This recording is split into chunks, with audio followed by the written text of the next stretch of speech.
Chámome Claudia Morán, son xornalista, formo parte da directiva de Xornalistas Galegas. De cara a todos os 25 de novembro, sempre queremos facer algo que poña un pouco o dedo na necesidade dunha perspectiva de xénero nos medios de comunicación. E este ano pensamos que podía ser unha boa iniciativa preguntarlle ás mulleres xornalistas e comunicadoras por casos, experiencias de machismo, sexismo e incluso acoso ou agresión sexual. Fixemos unha enquisa e recibimos 127 respostas que nos deixaron bastante frías. 8 de cada 10 admitiron ter recibido comentarios machistas, pero que 3 de cada 10 dicían que sufriron tamén algún tipo de agresión ou acoso sexual ou que foron testemunhas. Ler o que as xornalistas viviron ou presenciaron dentro do seu posto de traballo por parte de xefes, por parte de compañeiros, por parte de xefas tamén nalgúns casos e sobre todo as bolseiras,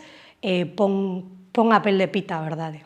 Ás veces non temos unha idea moi xenérica de se o que nos pasa a nós é algo que sucede. Con este exercicio que acabamos de facer estámoslo vendo, non? É algo moito máis común do que pensamos. Crítica, ridiculización, xente que se mete co teu corpo porque non lle gusta que esteas aí exercendo a túa profesión, comentarios por parte de homes ou por parte de xefes que preferían un perfil masculino porque consideraban que a voz masculina tiña maior credibilidade. Ridiculizacións mesmo en directo por parte de compañeiros das voces das xornalistas que están a retransmitir, por exemplo, un partido de fútbol porque o berro de gol na voz dunha muller que lles parece demasiado agudo. Tamén sufrimos moitísimo sexismo por parte de fontes informativas. Hai algún testemuño que apunta que unha fonte intenta conseguir da xornalista algo máis e cando a xornalista se nega, a fonte tamén se nega a darlle a información. E hai unha menor tolerancia coas mulleres que opinan que cos homes que opinan. Escriba do que escriba, pero especialmente se escribo sobre feminismo,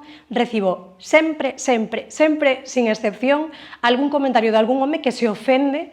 Estas cousas pasan, estas cousas existen, son graves, todas elas, as máis visibles e evidentes e as menos. Unha das principais reivindicacións nas que insistimos moitísimo dende Xornalistas Galegas é que exista unha figura nos medios de comunicación que se encargue de velar porque exista unha perspectiva de xénero nos contidos de maneira transversal, que os enfoques das informacións, os posibles estigmas que esteamos utilizando cando redactamos algo e tamén a propia igualdade real no posto de traballo entre mulleres e homes, que sexa unha realidade, que todo estea interiorizado, que haxa formación en igualdade nos medios de comunicación e que ten que habela. Pois todo isto tense que solventar de alguna maneira. E iso todo, insistimos, pasa porque se tome a perspectiva de xénero en serio nos medios de comunicación galegos, públicos e privados.